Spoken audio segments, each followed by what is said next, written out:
नमस्कार दोस्तों, स्वागत है आपका हमारे channel triple S sport Jaipur में। दोस्तों अपन पढ़ रहे थे 200 क्वेश्चन की सीरीज लेके चल रहे थे, उसमें मैंने कुछ क्वेश्चंस करवा दिए। आज स्टार्ट करते हैं अपन क्वेश्चन नंबर 41 से। तो दोस्तों आपसे अनुरोध है कि इस क्वेश्चन सीरीज को अपने दोस्तों में ज़्यादा से ज़्यादा शेयर करें ताकि इसका लाभ सभी को मिल सके। तो स्टार्ट करते हैं दोस्तों अपन क्वेश्चन नंबर 41 में क्या लिखा हुआ है, find the value of x in the figure. तो हमें डायग्राम दे रखा है, तो चित्र दे रखा है, जहाँ पे हमें एक्स की वैल्यू निकालना है दोस्तों, इस एक्स का मान निकालना है। क्लियर है? तो दोस्तों मैंने कल आपको एक प्रमेय कराई थी, एक ही चाप के द्वारा केंद्र पे बनने वाला कोण परिधि पे बने कोण का दुगना होता है। ठीक है, यानी सेम सेगमेंट के द्वारा सेंटर पे बनने वाला एंगल सर्कल उसी आर्क के द्वारा, ठीक है, एक आर्क के द्वारा सेंटर पे बनने वाला एंगल उसी आर्क के द्वारा सर्कमफ्रेंस पे बनने वाले एंगल का क्या होता है दोस्तों, डबल होता है। ठीक है, इसका दुगना होता है। इसका मतलब अगर मैं एंगल ए निकालूंगा तो मेरे पास किसकी वैल्यू आ जाएगी, एक्स की, क्योंकि मैं जो आएगा उसका डबल कर दूंगा। अब ए कैसे निकालेंगे दोस्तों, देखो अपन बात करते हैं ट्रायंगल ए ओ बी। तो इसके अंदर क्या दोस्तों, O A is equal to O B, ये भी रेडियस और ये भी रेडियस, क्लियर है, त्रिज्या है तो रेडियस, और एक ही सर्कल की रेडियस क्या होती है दोस्तों, आपस इक्वल होती है। ठीक है, तो अब इस त्रिभुज में दो भुजाएं बराबर होगी, दो साइड इक्वल होगी। किसी ट्रायंगल में जब दो साइड इक्वल हो तो उनके अपोजिट एंगल क्या होते हैं दोस्तों, इक्वल होते हैं। तो इसका अपोजिट एंगल ये हुआ, इसका अपोजिट एंगल इक्वल हो गया। क्लियर है? तो किसी त्रिभुज में जब दो भुजाएं बराबर हो दोस्तों तो उनके समूह कोण समान होते हैं। ठीक है, इसका मतलब अपन बात कर रहे हैं, इसको एंगल 1 दे देता हूँ, इसको एंगल 2 दे देता हूँ समझने के लिए। तो अपने पास क्या आएगा दोस्तों, एंगल 1 इज इक्वल टू आ गया 35 डिग्री। अब बात करते हैं अपन इन ट्रायंगल किसमें, ए और सी में। तो दोस्तों देखो इधर ए और सी के अंदर वही बात है, ओ ए equal to O C.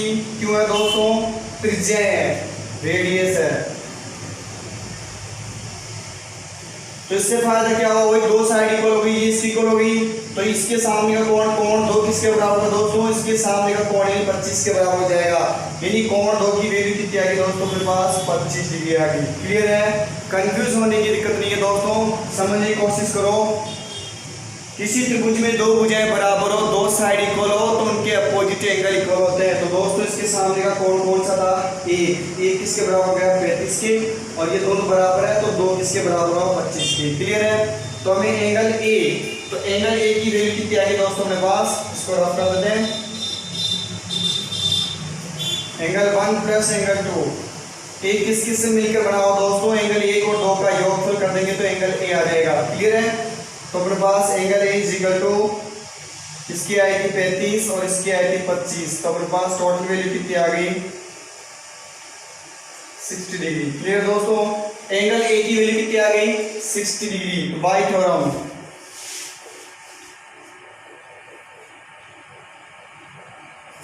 Bye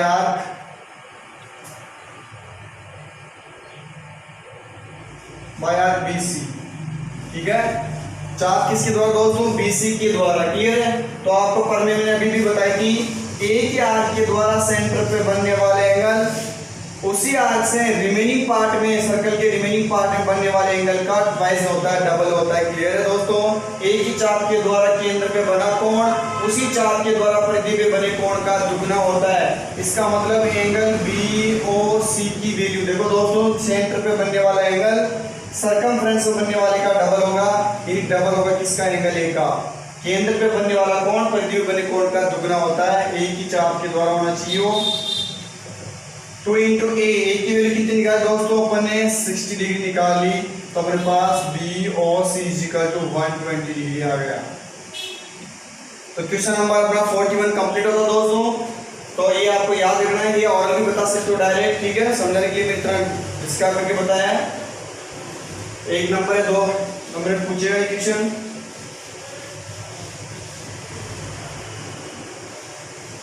अब देखो क्वेश्चन क्या लिखा दोस्तों, 42 क्वेश्चन क्या है, एबीसी राइट एंगल ट्रायंगल है। इतना समझने के बाद सबसे पहले आप क्या लिखा, बनाओ डायग्राम बनाओ। राइट एंगल ट्रायंगल है, समकोण त्रिभुज बनाओ दोस्तों, जिसमें क्या लिखा है, बी 90 डिग्री का देगा दोस्तों। तो सबसे पहले बी पॉइंट को लिख दो। क्लियर है चीज। अब इसको ए यहाँ लिखो चाहे यहाँ लिखो, इससे कोई फर्क नहीं पड़ेगा दोस्तों। क्लियर है। तो एबीसी एक समकोण त्रिभुज है दोस्तों, जिसमें बी कोण समकोण है, यानी राइट एंगल है। क्लियर है, राइट एंगल है। 2 पॉइंट ऑन साइड क्या लिखा हुआ, D on the side B and B C. तो डी किस पॉइंट पर है दोस्तों, ए बी पे। तो ए बी पे मैंने यहाँ पॉइंट को ले लिया, डी ले लिया। मिड पॉइंट नहीं बोला, केवल यही कहीं पे भी ले सकते हो इसको, डी पे। दूसरी बात ई कौन सी साइड पे दोस्तों, बीसी पे। तो इस बीसी साइड पे क्या ले लिया, ई ले लिया। डायग्राम बना हुआ नहीं आएगा, चित्र आपको खुद को बनाना पड़ेगा दोस्तों। तो सबसे पहले एक समकोण त्रिभुज राइट एंगल था, उसमें एबी पे कौन सी, देखो लिखा हुआ है यहाँ पे 2 points D and E are on the side of A B and BC. तो दोस्तों ए बी पे डी ले लिया और बीसी पे क्या ले लिया, ई ले लिया। इसके मिड पॉइंट नहीं बोल रहा हूं मैं, क्योंकि क्वेश्चन में कहीं पे मिड पॉइंट के लिए नहीं बोला, ये सिर्फ चित्रण है, इसके ऊपर स्थित है। अब दोस्तों मैं क्या प्रूव करना है, इसको ध्यान से देखो। ए ई स्क्वायर, तो देखो दोस्तों ए ई कब आएगा, जब ए को ई से मिलाएंगे। तो ई को ए को स्क्वायर मिला, ए ई को मिला दिया। सी डी स्क्वायर, तो सी को डी से मिलाने पर सी डी बनेगी साइड, तो ये भुजा कब बनेगी, जब सी को डी से मिला देंगे। ए सी स्क्वायर, ए सी ए को सी से मिली हुई है अपने पास। डी ई स्क्वायर, तो डी को किससे मिलाएंगे दोस्तों, इससे। क्लियर है। अब इतना डायग्राम चित्र समझ में आ गया। चित्र समझ में आने के बाद क्या लिखोगे आप, सबसे पहले गिवन दे दिया गया है ए राइट एंगल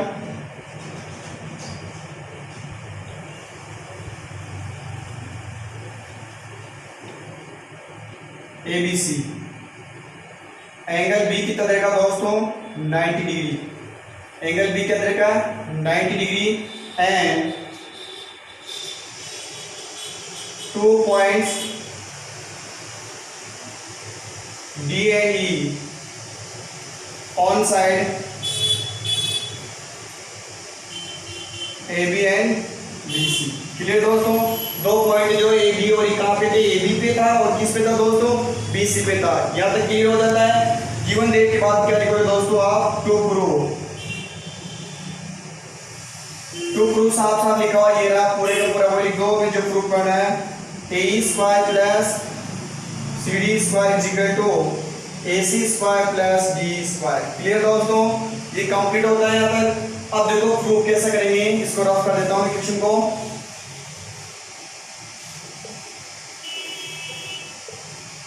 तो देखो सिद्ध कर, देखो दिया गया सिद्ध करना आ गया उत्पत्ति, यानी प्रूफ में कैसे करेंगे दोस्तों। सबसे समकोण त्रिभुज का राइट ट्रायंगल।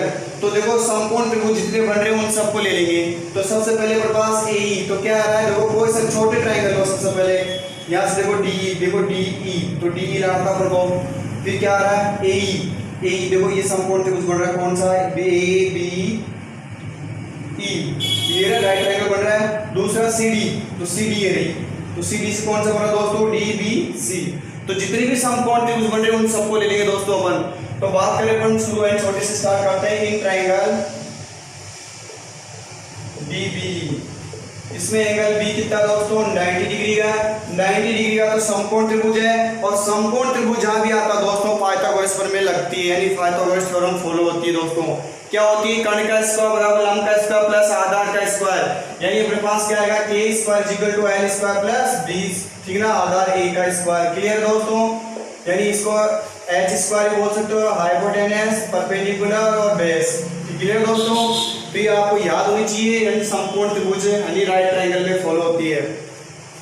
तो देखो 90 डिग्री सामने भुजा क्या होती है, हाइपोटेनस कर्ण होती है दोस्तों। तो अपन देखो इसको ईडी ना लिखे क्या लिखेंगे, डी, क्योंकि हमें प्रूफ करने में क्या लेना दोस्तों, डी लाना है। चाहे डी ये बोलो चाहे ईडी, हालांकि वो लेंथ हो रहेगी, लेकिन अपन कंफ्यूज हो जाएंगे, इसलिए आप प्रूफ करने को क्या लाना है उसको ध्यान रखना पड़ेगा। तो इसको आप ऐसा लिखो ताकि डी ई लिखो। तो हाइपोटेनस डी का स्क्वायर इज इक्वल टू लंब, इसका क्या होगा दोस्तों, बी डी का स्क्वायर और बी का स्क्वायर। Equation number first. इसी प्रकार सिमिलर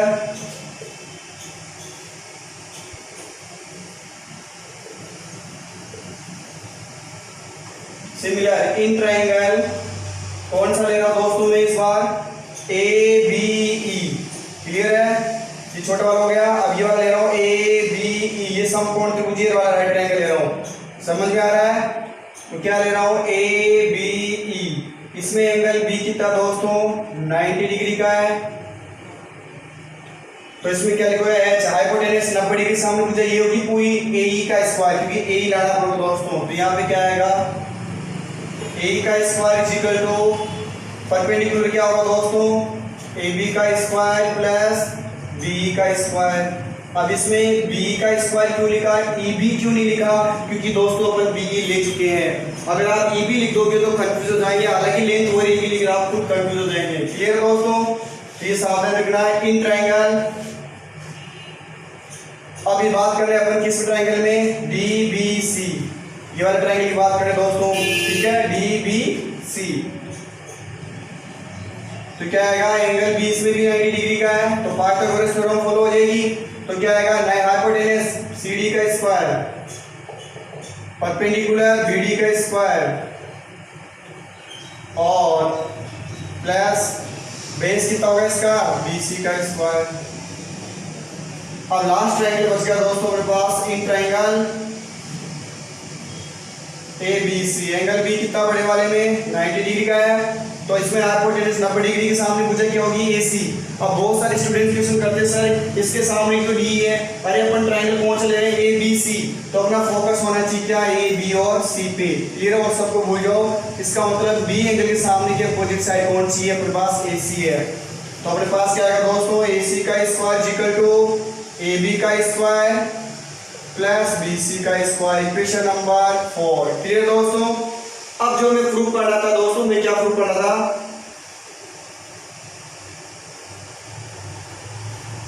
प्रूफ करने के अंदर था अपने पास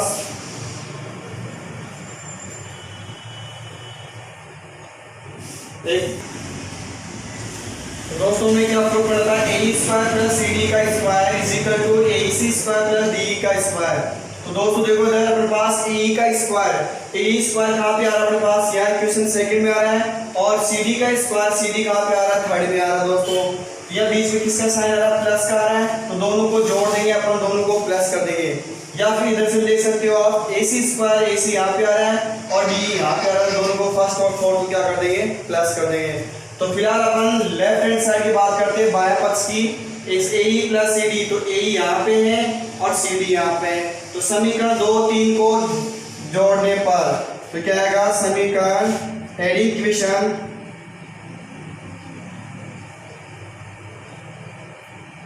सेकंड एंड थर्ड, यानी समीकरण 2 और 3 को क्या करने पर, जोड़ने पर। जोड़ेंगे कैसे दोस्तों, बायां पक्ष में, दायां पक्ष में, तो क्या आएगा हमारे पास AE का स्क्वायर प्लस CD का स्क्वायर इज इक्वल टू क्या आएगा दोस्तों, AB का स्क्वायर प्लस BE का स्क्वायर प्लस BD का स्क्वायर प्लस BC का स्क्वायर। क्लियर दोस्तों। अब देखो अपन किस प्रकार अरेंज करेंगे इनको, किस प्रकार लिखेंगे, BD प्लस DE को एक साथ लिखेंगे ताकि उसकी जगह DE लिख सके अपन। तो देखो BD प्लस BE है राइट, दोनों को, और AB और BC की जगह लिख देंगे अपन AC स्क्वायर। तो देखो इसको ऊपर लिख देते हैं, तो अपने पास क्या है दोस्तों, AE का स्क्वायर प्लस CD का square is equal to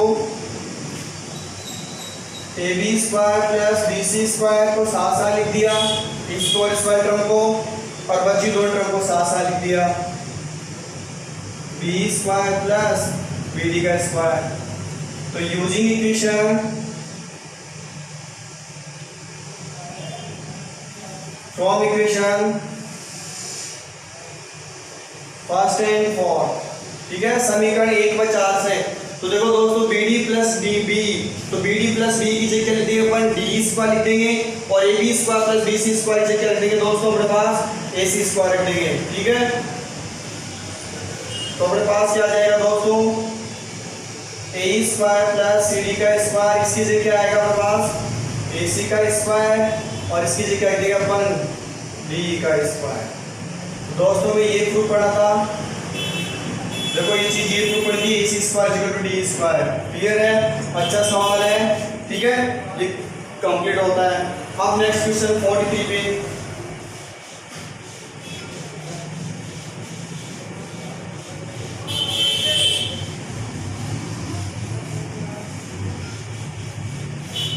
43 question क्या देगा दोस्तों, अपन को एक भी देगी, देखो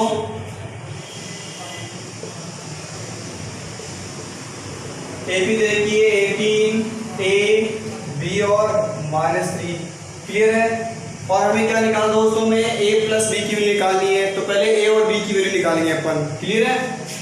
फाइंड क्या करना अपन को, a प्लस बी, यानी a प्लस बी की वैल्यू ज्ञात करनी दोस्तों, इसका मान ज्ञात करना है।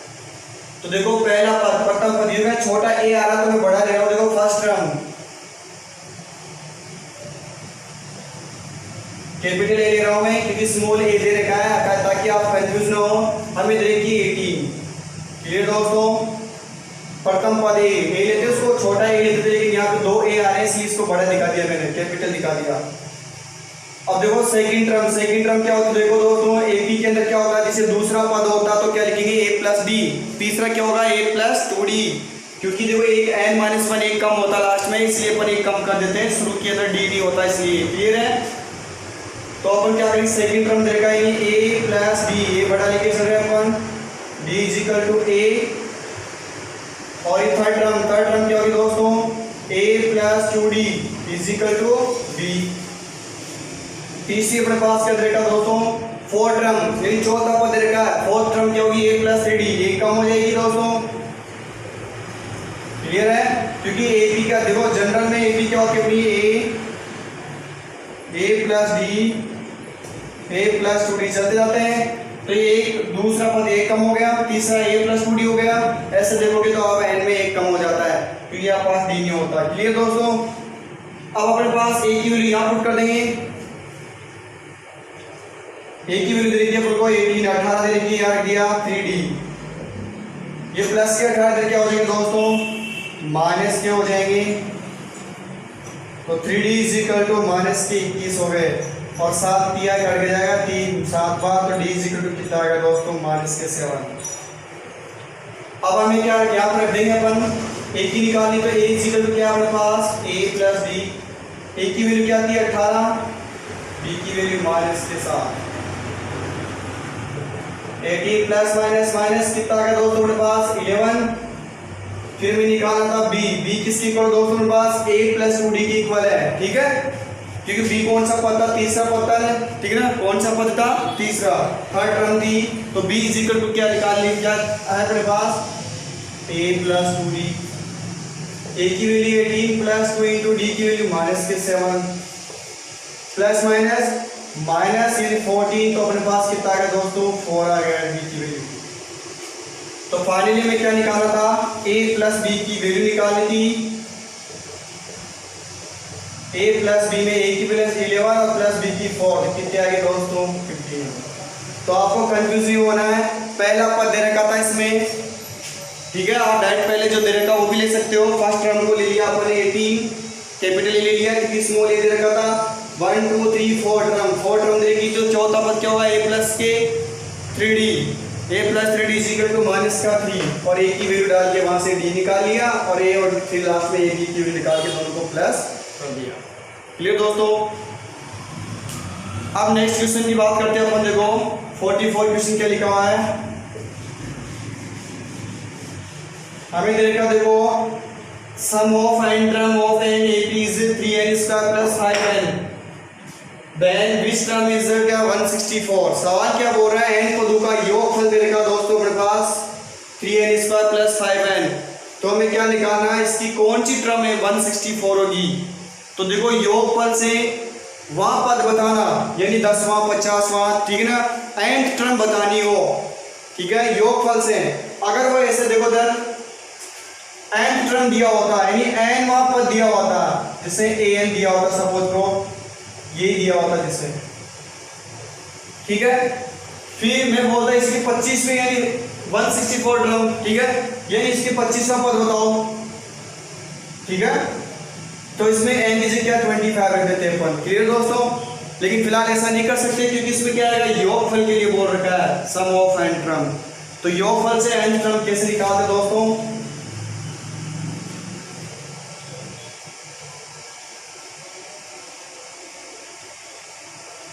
n term of AP by sum,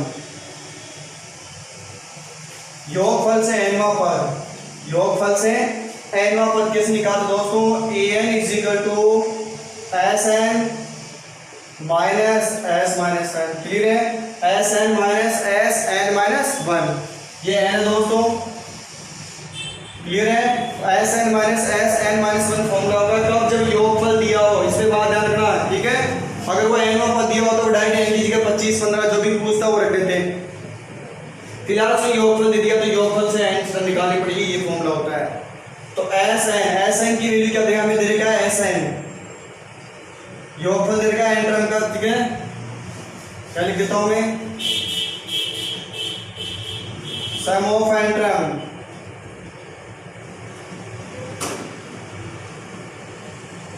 Sn is equal to क्या देगा,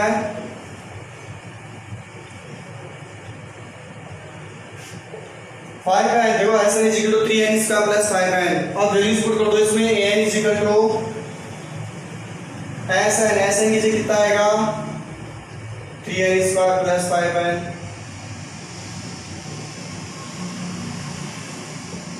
क्लियर दोस्तों।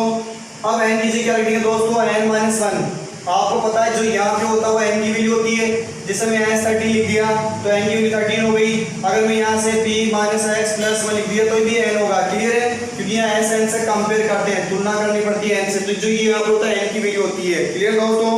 तो कंफ्यूजिंग होना आपको, यहाँ n की जगह क्या शिफ्ट कर देंगे अब n माइनस 1, तो 3n माइनस 1 का होल स्क्वायर, और ये क्या आएगा 5n माइनस 1, क्लियर है। तो यहाँ पे क्या आएगा 3n square plus 5n minus 3 a minus b का होल स्क्वायर, तो दोस्तों क्या आएगा a स्क्वायर यानी n का square minus 2a into b, n into 1 plus b square 1 का स्क्वायर प्लस इसको अंदर मल्टीप्लाई 5n माइनस 5n जा 5, क्लियर दोस्तों, ठीक है। अब बाद माइनस का साइन तो देखो इसका ध्यान रखना है, अंदर वाले साइन चेंज हो जाएंगे। यहाँ मैंने क्या किया दोस्तों, a माइनस b का होल स्क्वायर का फॉर्मूला लगा दिया, बात 3 था, और 5 इंटू n 5n माइनस का 5n जा 5, 5 एकम 5, क्लियर दोस्तों। अब 3 से गुणा भी करेंगे और बाहर माइनस का चिन्ह है, अंदर वाला चिन्ह बदलते जाएंगे, साइन चेंज हो जाते हैं बाहर माइनस का साइन है, तो 3 into n square 3n square minus minus plus 3 दूनी 6, तो क्या है 3 2 6 और n हो गया, प्लस माइनस माइनस, और 1 का स्क्वायर क्या होता है दोस्तों 1 होता है, फिर 1 को 3 से भी तो मल्टीप्लाई करोगे 3 आ जाएगा, तो बात से 3 into n square 3n square minus minus plus 3 दूनी 6 और n इंटू 1 तो n आ गया, प्लस a का स्क्वायर a, ये प्लस माइनस माइनस और 3 इंटू 1 कितना हो गया 3, प्लस माइनस माइनस के 5n और माइनस माइनस प्लस हो गया दोस्तों, ये 3n स्क्वायर कैंसिल और ये माइनस का 5n प्लस का 5n क्या हो गया दोस्तों कैंसिल हो गया, तो अपने पास क्या बना n is equal to 6n, यहाँ देखो 5 में 3 का कितने बचेंगे दोस्तों 2 बचेंगे, ठीक है। सवाल क्या बोल रहे हैं कि 164 कौन सी टर्म है, n पूछ रहा वो विच टर्म, तो हमें पता नहीं होता, देखो कौन सा पद 164 है, जब कौन सा पद बोलेगा तो अपन क्या मानेंगे दोस्तों उसको nवां पद मानेंगे, और क्योंकि हमें पता तो होता नहीं है तो nth टर्म लेट कर लेंगे, विच टर्म बोल रहा है देखो विच टर्म, ठीक है, विच ऑफ टर्म इज क्या 164, तो इसको हमें पता नहीं तो अपन क्या मान लेंगे इसको लास्ट टर्म मान लेंगे, तो late 164 is last term,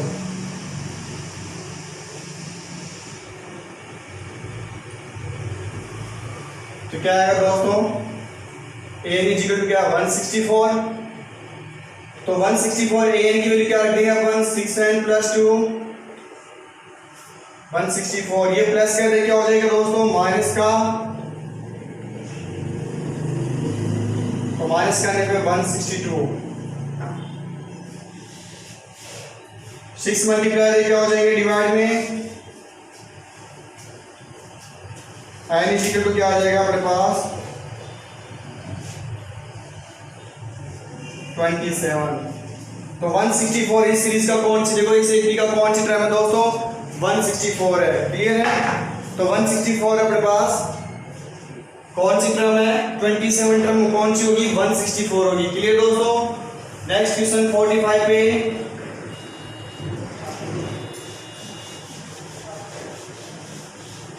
45 question क्या देगा दोस्तों में x की वैल्यू देखी है,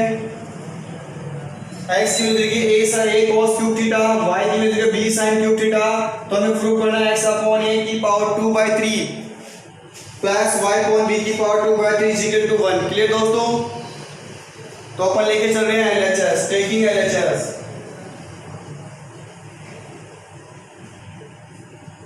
लेफ्ट हैंड साइड लेके चल रहे हैं, बायां पक्ष क्या अपने पास दोस्तों x upon a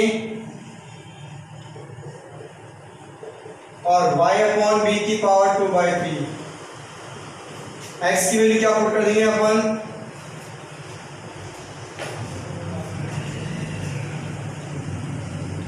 a cos cube theta और y की वैल्यू अपन पुट कर देंगे कहां से दोस्तों में दे रही थी, देखो x और y की वैल्यू ये बाएं पक्ष लेके चल रहे हैं, यार बराबर में एक सिद्ध करना अपन को। इजी सवाल है, छोटा है, एक नंबर में पूछ लेता है a cos cube theta upon a की होल पावर 2/3 प्लस y की वैल्यू क्या b sin cube theta upon क्या b की होल पावर क्या आएगी 2/3। ये दोस्तों तो ऐसे कैंसिल और b से b क्या हो गया कैंसिल। यहाँ बच गया हमारे पास cos क्यूब थीटा की पावर 2/3 प्लस 2/3। तो यहाँ पे क्या आएगा 3 से 3 क्या हो गया कैंसिल, ये 3 से 3 क्या हो जाएगा कैंसिल। तो क्या बचेगा हमारे पास cos स्क्वायर थीटा sin, इसकी वैल्यू क्या होती है दोस्तों 1। sin square theta plus cos square theta की वैल्यू क्या होती है 1, या फिर cos square theta plus sin square theta की वैल्यू क्या होती है 1। LHS equal to RHS। तो ये प्रूव करना था दोस्तों अपन को। अब लास्ट क्वेश्चन है दोस्तों अपने पास 46। क्लियर है? कौन सा क्वेश्चन 46।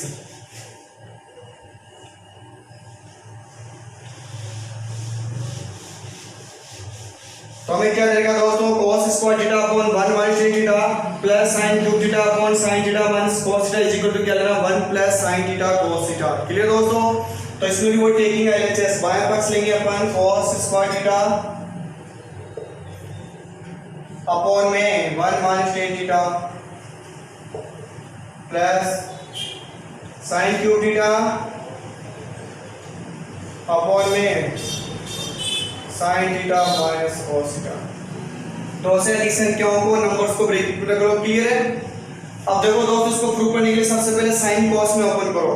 तो ये टर्म तो ऑलरेडी sin cos में ओपन हो रखी है, खुल रखी है, ये भी हो cos में, लेकिन यहाँ sin cos नहीं आ रहा, tan आ रहा है, तो उसको sin cos की टर्म में करो। तो tan थीटा क्या होता है दोस्तों sin theta upon cos theta plus यहाँ क्या आएगा sin क्यूब थीटा अपॉन ये जी चलता रहेगा। क्लियर है? इसके नीचे क्या कर दो 1 कर दो, क्योंकि बिंदु की जोड़ बाकी फ्रैक्शन है, फ्रैक्शन का जोड़ना करना है एलसीएम से कर दो दोस्तों। cos स्क्वायर थीटा इसका एलसीएम कितना आ गया cos theta 1 divided cos into 1 तो cos थीटा आएगा, या फिर cos कर दो cos sin into 1 तो क्या आएगा sin plus sin cube theta upon में sin theta minus cos theta. Clear दोस्तों? अब नीचे भिन्न हो तो पलट के गुणा हो जाएगी ऊपर उसी वाली भिन्न से, ऐसे नहीं कि इधर ठीक है प्लस अलग ही टर्म है तो फ्रैक्शन के और रेसिप्रोकल के ऊपर मल्टीप्लाई हो जाएगी। तो हमारे पास क्या बनेगा cos square theta dot cos theta upon में क्या बन जाएगा cos theta minus sin theta plus sin cube theta upon sin theta minus cos theta. तो दोस्तों cos square into cos multiply हो क्या होगा cos क्यूब थीटा अपॉन में cos theta minus sin theta. अब देखो दोस्तों यहाँ पे क्या आ रहा है cos माइनस sin, यहाँ क्या आ रहा है sin माइनस cos, अलग टर्म बन रही ना, क्योंकि है डिजिट वही है sin cos की टर्म ही है। तो अपन क्या करेंगे दोस्तों यहाँ से माइनस कॉमन लेंगे, यहाँ थोड़ा विशेष कर ध्यान रखना पड़ेगा आपको, माइनस कॉमन ऐसा क्यों कर रहा हूँ दोस्तों, क्योंकि यहाँ से देखो सेम ब्रैकेट बनाने के लिए तो माइनस कॉमन होगा तो माइनस प्लस क्या हो जाएगा दोस्तों, यहाँ पे क्या आ जाएगा माइनस हो जाएगा, ये साइन क्यूब अपनी जगह ऐसी चीज रहेगा अपॉन में यह क्या बन जाएगा कोस में किसका हो जाएगा प्लस का और साइन किसका हो जाएगा दोस्तों माइनस का, क्योंकि साइन चेंज लेंगे इनको माइनस कॉमन लेंगे, बाहर माइनस कॉमन लेते हैं ब्रैकेट को ओपन करते हैं तो साइन चेंज हो जाते हैं दोस्तों। तो यहाँ से माइनस कॉमन लेंगे प्लस का हो गया तो प्लस वाले टर्म को पहले लिख दिया और साइन माइनस का होगा इसलिए मैं बाद में लिख दिया। क्लियर है। अगर मैं इसको यहाँ से माइनस और कॉमन लूंगा तो माइनस माइनस प्लस हो जाएगा और ये साइन प्लस का हो जाएगा, cos बाद में कोई फर्क नहीं पड़ रहा। क्लियर है। ये ध्यान में बाहर माइनस आएगा तो माइनस प्लस ये भी माइनस हो जाएगा। क्लियर है। अब नीचे सेम दिखा दे रहा है दोस्तों, आपको क्या दिखा दे रहा है cos माइनस साइन,